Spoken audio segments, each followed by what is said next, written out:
When we look around today, we see many of the same qualities. We see a parish that's every bit as spiritually inclusive.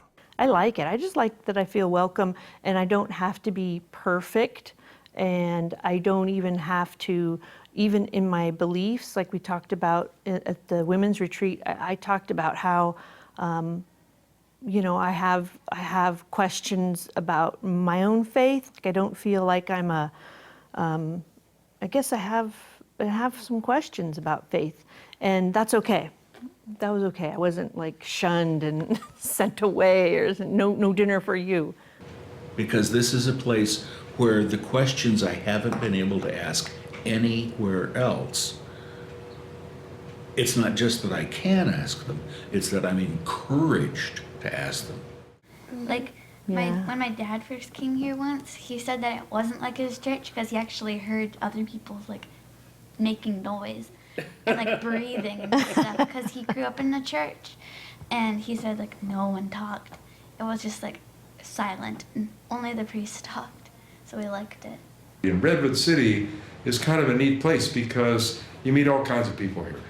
And I think that's reflected at St. Peter's, and that my life has been greatly enriched by the people that I've met and interacted with here because they come from all different walks of life, and we have people from different cultures, from different parts of the world, from different socioeconomic backgrounds.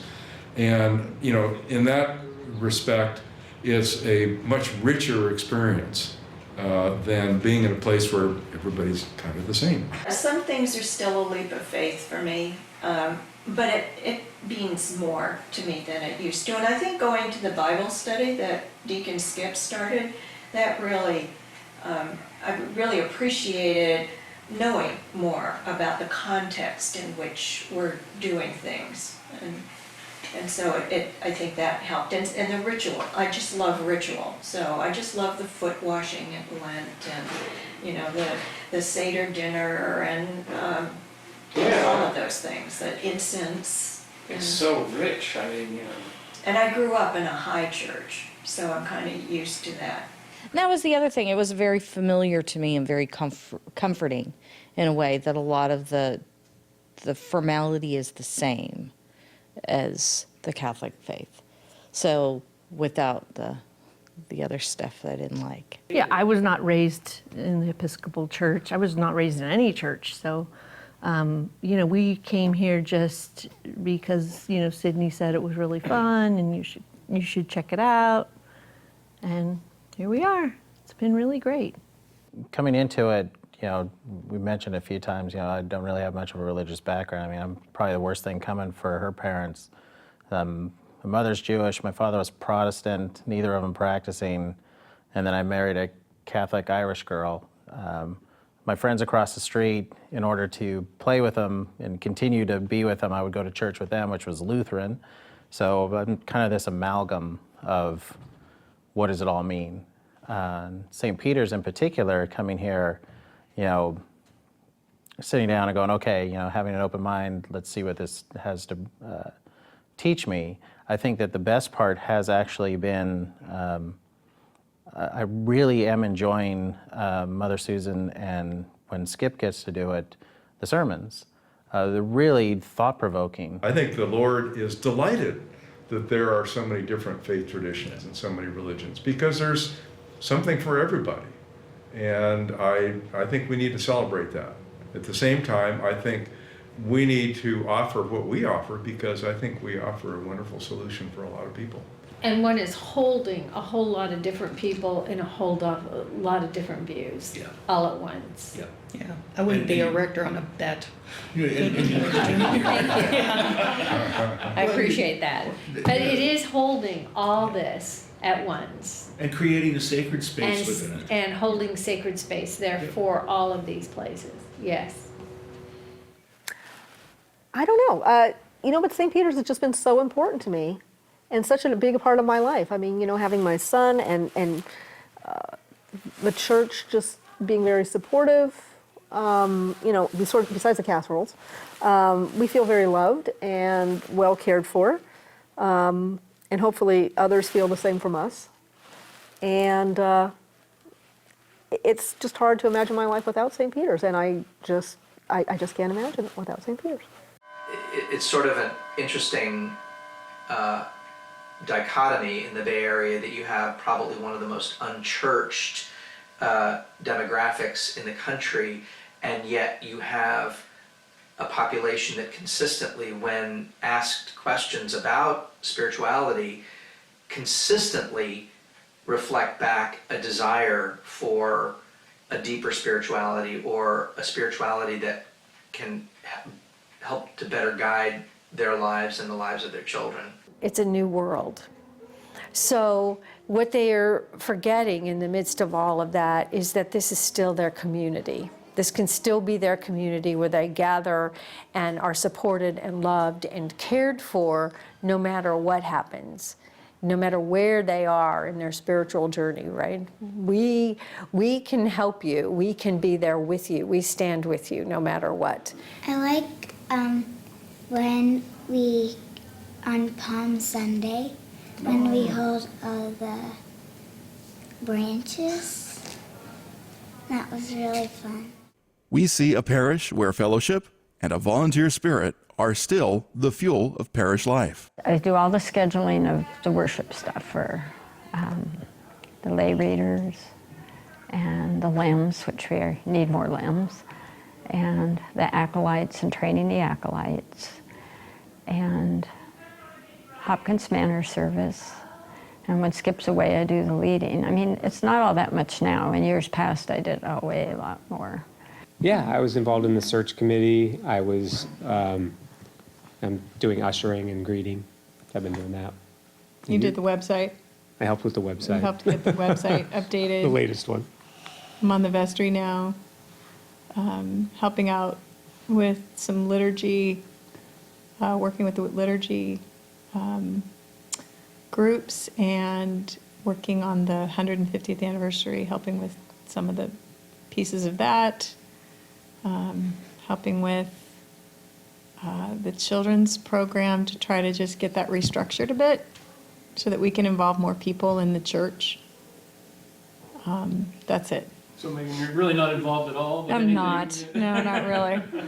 Not really. That's the other thing that I think that we need to remember as the church is to be tremendously thankful for the people who do come and get involved. And because you look at the pace of life on the Mid-Peninsula, and if someone's coming to church, and if someone's coming to church and bringing their kids, just the fact that they're there is a big commitment.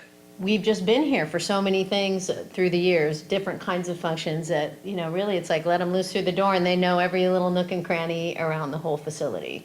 So it's just very, very, it's nice to feel like a church. As a parent, I want the church to feel accessible and comfortable. I want them to appreciate the sanctuary as being sacred, but I also want them to feel like, hey, there's our friends, I can run down the hall at coffee hour, and it's just like another place that they know and are super comfortable. People like it here, people like one another, people reach out to each other. There is a real caring. I love that they do every Sunday the blessing for the birthdays, the anniversaries, the travel. You not only get individual time, as it were, then you can talk to people. Gee, how many years? Where are you traveling to? There's a constant conversation going on in the church between people. There's just a caring that was here the first day we arrived, and it has been maintained for the last 12 years. We don't have our parents around here, and it feels like most of the people in our everyday life that we interact with are in our same age group. So one great asset has just been through the years, both of the kids connecting with senior members here and having these surrogate grandparents, and just seeing more of a range and diversity, particularly with regard to age group. Just having that impact has been really nice, right? You've had some good. Maddie had Shirley Royer, who took a real shine to her. She had her over for tea a couple of times at her house. Years ago when Mad was younger. Yeah. She was wonderful to Maddie. So yeah, I think that's another, a real benefit is the generational thing, the intergenerational interaction. It's great. There's a kind of a gift or a knack to being A, so helpful, and B, so modest, you know. Well, I do it because I love, the people here. They're like a family. And they're just what I do. I'm one of those people that like to be doing. And there are a lot of people here who do a lot of things. The idea is that at the Eucharistic celebration, the priest is not the celebrant. The community corporately celebrates. And as such, the gathering around the table facilitates that. And I think it creates a very different experience of being the church.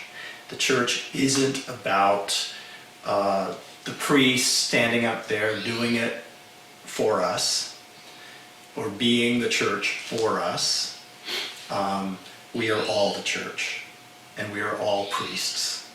Last year was probably for me a really crucial point in my understanding about the importance of St. Peter's as a community and family for me. So it goes back to when my husband passed away in January of last year. And I think that, I knew that the St. Peter's family is a very caring and loving family, but I think that the outpouring of support in many different ways, whether it be the individual messages from people to everybody, just helping out when we did our celebration of life for my husband here and a reception afterwards, and just such outpouring of really genuine caring and support and love for me and my family at that time just really helped me solidify even more about how important and how much I feel like this is a really wonderful family and community for me and my kids. St. Peter's is a parish where our commitment to children and youth is stronger than ever. It was pretty much Thomas who had started questioning, going, what is this about God? What is this about church? And what do we do? What do we not? And as parents, we started thinking, well, if you're going to make a decision about a religion at some point in your life, you probably need to be educated in a religion. And Trish looked it up and started trying researching what churches in the community kind of fit with our social beliefs as well as spiritual beliefs, and St. Peter's was that. So St. Peter's is a place where our kids can safely meet other adults in the community, and it's a nice place to have. It's become our village. That saying about it takes a village to raise children. And so I feel like with some of the other moms that I've met here, I would have no problem at all, calling them in a pinch. For us, I think it's raising them in a community that believes in God and a place to explore that belief on their own, and a chance to do it with other families around them. They're hiding. I think we've really found a community here that is pretty open and welcoming to others, and I think that's a really important community that we want them to be a part of. And it's a chance to learn that they're part of something bigger. And I think for all of those reasons, it's nice to learn some of the basic values of the Christian faith. And we do that together in godly play when we can, which is, it's just a good chance for reflection each week with them. I think it's a connection to just a spiritual community, because the kids, we have other communities, we have friends, we have family in the area, we have activities that we do, but it's not spiritual in nature. And so these guys now have a group of people where they can talk about things.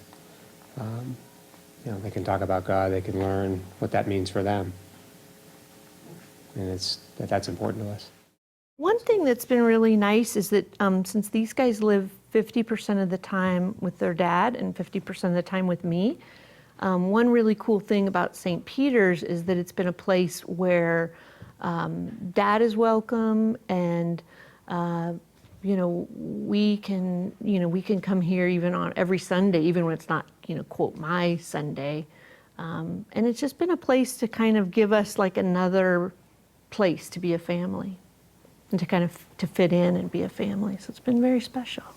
Well, and I think the whole thing about inclusiveness of St. Peter's, I mean, that to me was very attractive, of course, when we started to come to St. Peter's, and I think that was also part of what we were doing, or trying to do at least, with the youth, and help them really feel that as well, and help them feel like they could bring others, and that others that they might bring would also feel that openness and invitation to be a part of, whoever they were, whatever their background was, whether they had gone to church before or not, just really knowing that it was great. We just love to have you and welcome you. So I love the youth group. It's so fun. That's how I first came, like, for the youth group. Sydney's older sister Harper invited me over to go to it, and then I just had a lot of fun running around the church and playing blind man's bluff, and it was really fun. So I just came again, and then we started to come. It's had like the youth group, and the pastors have always been like more accepting of the children than a traditional church, I think. So I think that was a big part of us because our family has 2 kids. So, well, I really liked the youth group because we always have fun. We don't really always like go places and do stuff, but even like when we're here, we just like talk and play games and eat food. It's fun, and like I've gotten to know a lot of other people that like aren't like my age too. So the youth group in particular has been kind of a really good middle ground where she gets to, experience the church in more of a, how I envision the church, which is a place to meet a lot of friends and have, commonality. So she's meeting a lot of the other kids in the church, and it's working out really well, yeah. So then when you just come to church, it's not just going through the motions, doing the service, you see friends and you see other families that you have stuff in common with. I really like coffee hour. You like the coffee? No. I like the coffee. Sugar. Oh my. What do you like about it? It's different. We get to we get to know the people even better at coffee hour. Mm-hmm. Yeah. I get to play with my friends. Mm-hmm. And that's what I really like about it. St. Peter's is a very important part of my life. It's not an afterthought in any way. It's not like I have nothing else to do on a Sunday. This is how I plan my Sunday. How does anything else fit in around church? And that connection and, a place for our kids to be able to be in a safe and loving environment and have an opportunity to then grow up together with other kids and just sharing values, and kind of that to me was also important when I was growing up. So being able to have a semblance of that for my kids was also very important. And the welcome that we extend to everyone is still our guiding principle as a parish. I had met a deacon who was in Berkeley and recommended Amy Lawrence, who was the associate rector at the time here. And so I came here because of Amy, and the first Sunday I came in, there was what we say every Sunday at the beginning, and I'm sure you've probably heard this, no matter who you are or where you are in your spiritual journey, you're welcome here. And I felt like I was at home. It's like your family, and you know the people, and you actually feel like you know the people even if you really don't.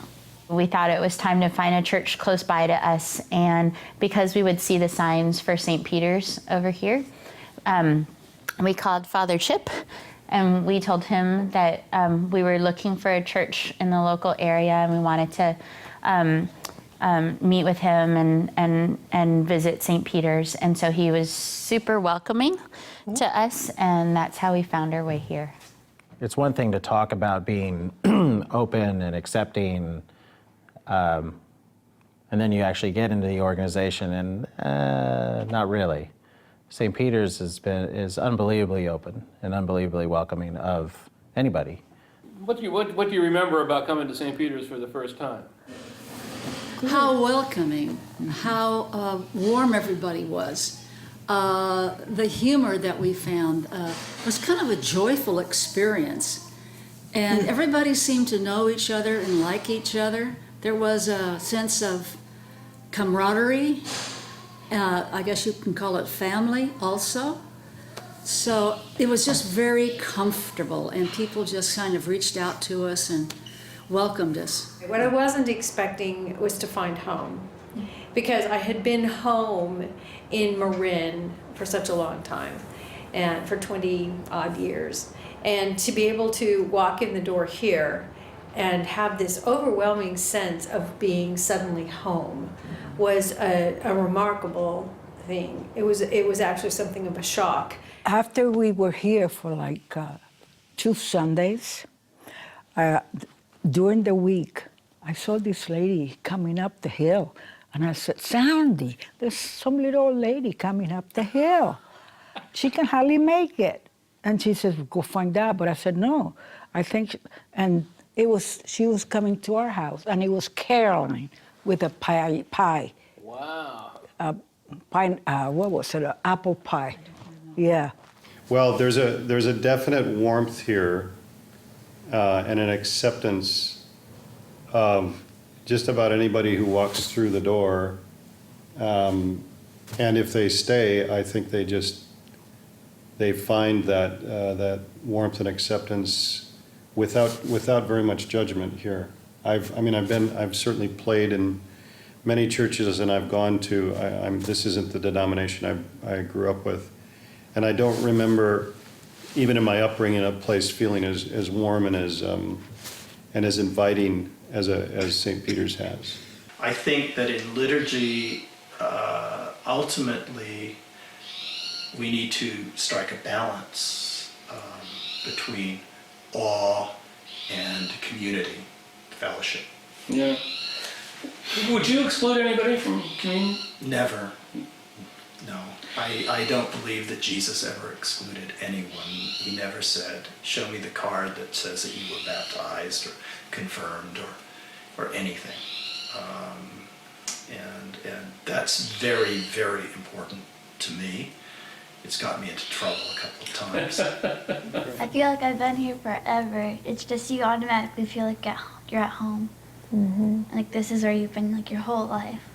That was my sense of it, was being at home. And I don't think that there's one thing that I could say made it home. It's not just the building. It's not just the fact that Skip was standing at the front door waiting for me to arrive. It's not just that people were welcoming or that coffee hour was fun or any of those things. It's just everything about it felt home.